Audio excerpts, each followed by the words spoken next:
నిన్న కాక మొన్న పీలేరు చెందిన ఒక వ్యక్తికి దుబాయ్ కరెన్సీ ఇస్తానంటూ డమ్మీ నోట్లు ఇచ్చి 5 లక్షలు టోకరా వేసిన వైనం మరొక ముందే చంద్రగిరి పట్టణంలో మరో 10 లక్షలు బురుడికి కొట్టించిన వైనం బయటపడింది. నెల్లూరుకు చెందిన సుబ్బారెడ్డికి ఓ గుర్తు తెలియని వ్యక్తి ఫోన్ చేసి తన పొలంలో బంగారం దొరికిందని తక్కువ రేటుకే ఇస్తా అన్నాడు. సుబ్బారెడ్డిని రాయచోటికి పిలిపించి 500 మిల్లీగ్రాముల బంగారు గుండ్లు 2 ఇచ్చాడు.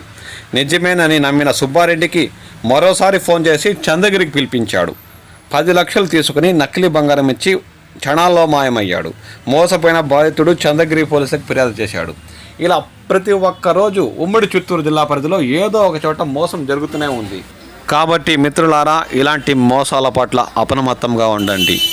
అత్యాశకు పోకండి, లేదంటే నెక్స్ట్ మీ వంతే అయ్యే అవకాశం ఉంది. తస్మాత్ జాగ్రత్త.